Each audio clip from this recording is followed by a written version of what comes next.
آج نیوز 18 لداخ آپ کو لے کے آئے ہیں تورتک علاقے کے لاس بارڈر ولیج ٹیکسی میں، جہاں اس رپورٹنگ کو کرنے کا مین مقصد ہے کہ جو گلگت بلتستان میں پروٹیسٹ چل رہا ہے، لوگوں کی جو ڈیمانڈ ہے سبسڈیز پہ، رینیو ایکٹ پہ، الیکٹرکسٹی پہ یا روڈ فیسلٹی پہ، ان کا یہاں کے جو بلتی لوگ ہیں جو 1971 میں آزاد ہوئے تھے، ان لوگوں کا کیا سوچنا ہے، اس بارے میں جانکاری لیں گے۔ اور جانکاری کے لیے بات چیت کرتے ہیں تورتک کے سرپنچ اور ٹیکسی کے نمبردار سے، اور ان سے ان کی رائے جانتے ہیں اس پروٹیسٹ کے بارے میں۔ لیے بات کرتے ہیں ٹیکسی کے نمبردار حاجی عبدالقادر جی سے۔ 1971 سے پہلے ہمارا یہ بلتستان کا ہمیں ایک حصہ تھا، جو ہمارے یہاں تورتک علاقہ جو ہے یہاں پہ 4-5 گاؤں ہیں۔ تو 1971 سے پہلے ہمارا ڈسٹرکٹ اسکردو تھا، تو وہاں پہ ہمیں کوئی خاص فیسلٹیز تو اس وقت نہیں تھا، کیونکہ یہاں پہ روڈ کا سب سے زیادہ انسان کے لیے روڈ کا ضرورت ہوتا ہے، فیسلٹی ہوتے ہے، وہ روڈ بالکل نہیں تھا۔ ہمارے یہاں کے لوگ جو ہے یہاں سے اسکردو وغیرہ میں مزدوری کے لیے جاتے تھے۔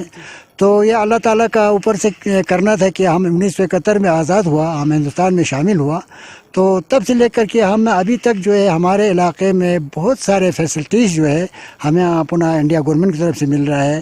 دوسرا ایک خصوصی بات یہ ہے کہ ہمارے یہاں جو علاقے میں زیادہ تر ہمارا آرمی کے ساتھ ہمارا تعلقات رہتے ہیں، تو آرمی کی طرف سے ہمیں بہت ہی اچھا فیسلٹیز ہے۔ تو ایک فیسلٹی یہ میں آپ سے عرض کرنا چاہتا ہوں کہ یہاں ہمارا ایک آرمی گڈ ول اسکول 2000 میں یہاں 2000 میں یہاں کھولا تھا، تو اسی سے ایسا ایک فیسلٹی ہمیں ملا کہ بہت سارے بچے ہمارے آج کل ڈاکٹر ہے، انجینئر ہے۔ میں خود فخر کے ساتھ کہتا ہوں میرا اپنا لڑکا اسی آرمی گڈ ول اسکول سے فارغ ہو کر کے ابھی وہ MBBS فارغ کر کے یہ میڈیکل کا جو ڈاکٹر بن چکا ہے۔ تو اس طریقے سے ہم یہ چاہتے ہیں، سوچتے ہیں کہ ہمیں ہمارا جو بلتستان علاقہ ہے جو ہے گلگت بلتستان، یہ پہلے سے جب سے ہمیں قطر سے پہلے پاکستان میں تھا تو کوئی حقوق ہمیں نہیں تھا، ہمیں یہ الیکشن کا کوئی ووٹ سسٹم ہی بالکل نہیں تھا ہمارے علاقے میں۔ تو اب ہندوستان میں آنے کے بعد ہمیں یہ جو حقوق ملا، ووٹ کا جو حقوق ملا، ہمیں جمہوریت، ہم ہندوستان کی جو جمہوریت کا ایک حصہ بنا، تو اس میں ہمیں ووٹ ڈالنے کا فیسلٹی جو ملا۔ اور باقی ہمارے یہاں جو جس میں ہم اس ڈیفینس جو ہے ہمارا جو بارڈر جو ہے، پہلے پاکستان کے ٹائم پر بھی ہمارے یہاں جو بارڈر تھا ہم سرحد پہ رہتے تھے، تو ابھی بھی جو ہے قطر سے لے کر ابھی بھی ہم اس سرحد پہ ہیں۔ تو یہاں ہم انڈین آرمی کے ساتھ جیسے کہ ہم ایک گھر کے ہی آدمی جیسے کاندھے سے کاندھے مل کے چلتے ہیں یہاں پہ۔ ہر وقت ہم آرمی کا جو بھی تکلیف ہو، دکھ ہو، ہمارے آرمی کا جو پوسٹوں پہ بوس وغیرہ پہنچانا ہے، یہ سارے ہم لوگ کر رہے ہیں۔ تو یہ ہمارے لیے فخر کی بات ہے۔ ہم یہ سوچ رہے ہیں میں یہاں پہ رہوں جہاں پہ ہمارے انڈین گورنمنٹ کی طرف سے جو ہمارا مودی سرکار کی طرف سے جو ٹورزم جو ہے ہمارا بارڈر تک چھوڑنے کا کیا پچھلے سال سے، تو اس سے بہت ہی ہمارے لوگوں کے لیے، غریبوں کے لیے بہت فائدہ ہو رہا ہے۔ تو اس میں ایک بات مجھے یہ ہو گیا کہ جہاں ہمارے ہندوستان سے جو ٹورسٹ یہاں آتے ہیں تو وہ انڈین آرمی سے مل کر یہاں فوٹو کھینچنا ان کو بڑا خوشی اور بڑا فخر سمجھتے ہیں، لیکن میں سوچتا ہوں کہ ہم یہاں انڈین آرمی کے ساتھ رہ کر کے اس سرحد کا ہم حفاظت کر رہے ہیں، تو ہمارے لیے اس سے بڑھ کے فخر ہے ہمارے لیے۔ تو اب میں یہ کہنا چاہتا ہوں کہ ہمارے یہ علاقہ ایک بارڈر علاقہ ہے، اس میں ٹورزم کا فیسلٹیز بہت ہی اچھا ہے، ٹورزم یہاں چھوڑا ہے۔ دوسرا روڈ کا فیسلٹیز جو ہے ہمارا جو مودی سرکار نے بارڈر تک روڈ کا جو فیسلٹیز دیا ہے وہ بھی بہت ہی اچھے چل رہے ہیں۔ تو باقی ہمارے یہاں کسان وغیرہ کا جو ان کا کچھ پیسے گورنمنٹ کی طرف سے آتے ہیں، سرکار کی طرف سے، وہ اپنے بینک میں جاتے ہیں، وہ بھی ملتے ہیں ہمیں۔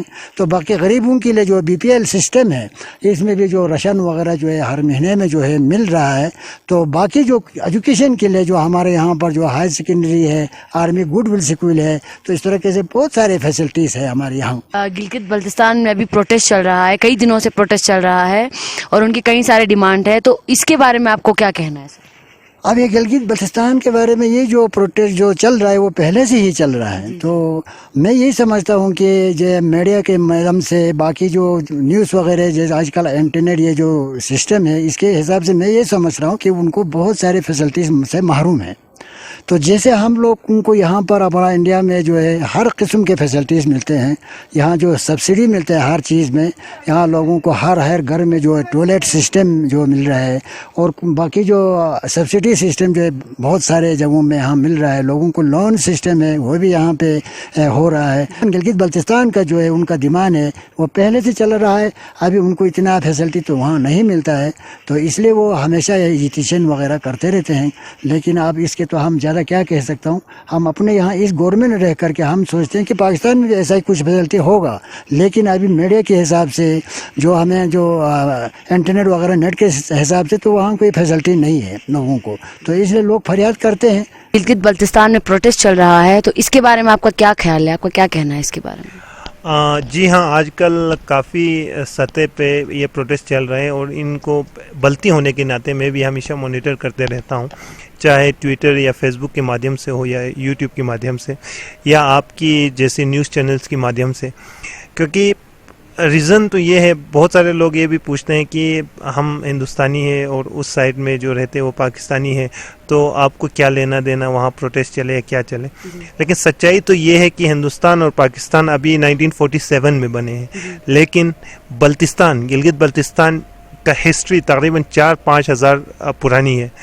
تو ہم اپنے جو انڈیجنس بھائی بہن ہیں ان کی دکھ درد کو سمجھنا شاید ہماری ذمہ داری ہے. اسی لیے مجھے بہت افسوس ہوتا ہے جب انہیں تکلیف ہوتا ہے, اور مجھے یہ بھی امید ہے کہ یہاں پہ اگر کچھ تکلیف آ جائے تو انہیں بھی اتنے ہی درد ہوتے ہوں گے.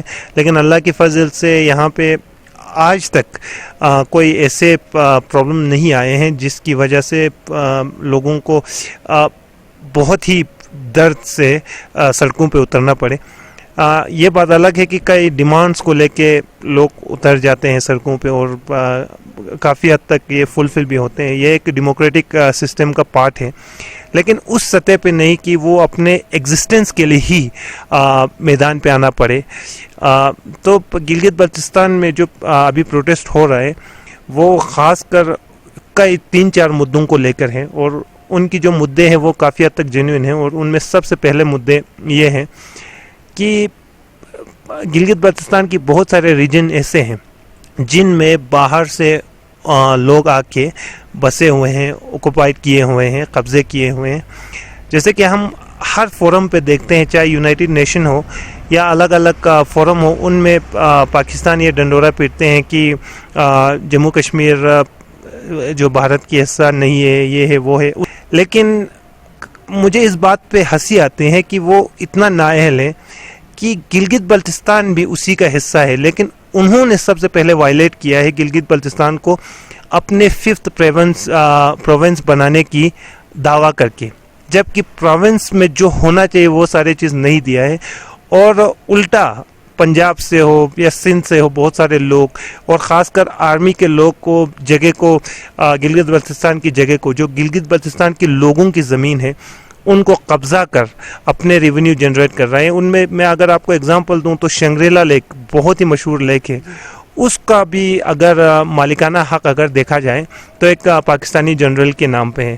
تو ان چیزوں سے افسوس ہوتا ہے کہ ہمارے ریسورسز پہ, ہماری لینڈ پہ, ہماری چیزوں سویدھا پہ لوگوں پر اتیاچار کر رہا ہے. تو یہ سن کر بہت افسوس ہوتا ہے. جو میٹیریلسٹک فیسلٹیز کو تو ہم بعد میں گنیں گے, لیکن اس سے زیادہ امپورٹنٹ ہے ایک ڈیموکریٹک سیٹ اپ. جیسے کہ آپ کے مادھیم سے ابھی جو گاؤں کی مسئلے ہیں یا یہاں کے لوگوں کے مسئلے ہیں وہ کسی بھی حد تک اٹھا سکتے ہیں, یہ سب سے امپورٹنٹ چیز ہے. اور سیکنڈ چیز, لوگوں کو پہچان ملنا. یہاں کے لوگوں کو ملتا ہے شیڈول ٹرائب بلتی کمیونٹی کے طور پر. تو سم ہاؤ جو انڈین کانسٹیٹیوشن ہے وہ ہمیں ایک آئیڈینٹیفیکیشن دیتا ہے, پہچان دیتا ہے ہمارے لوگوں کے ایگزسٹنس کے بارے میں. جبکہ جیسے کہ میں نے پہلے بھی بتایا کہ گلگت بلتستان کی وجود کو ہی خطرہ منڈرا رہا ہے. ہندوستانی سرکار الگ الگ یوجنا لے کے آتے ہیں, چاہے وہ الگ الگ چیزوں پہ سبسڈی ہو, یا چاہے کسان پردھان منتری کسان ندھی یوجنا ہو, یا اجولا یوجنا ہو, آواز یوجنا ہو. بہت سارے ایسے سرکاری اسکیمس ملتے ہیں جو عام لوگوں تک, یہ جو غریب سے غریب لوگوں تک یہ فیسلٹیز ان کو فراہم ہوتے ہیں.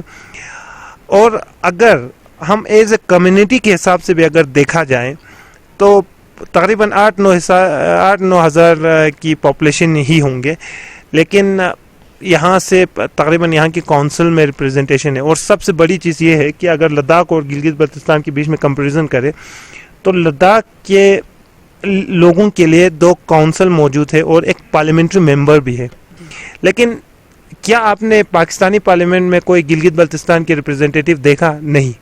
جبکہ لداخ اور گلگت بلتستان کی پاپولیشن کی کمپیریزن کریں تو وہ 7 سے 8 لاکھ کی پاپولیشن ہے اور یہاں پہ کیول 2 لاکھ کی پاپولیشن ہے. اگر تیسرا چیزوں کی اگر بات کریں تو میڈیکل فیسلٹیز ہو، ایجوکیشن سسٹم ہو، یہ سب مفت میں مل رہے.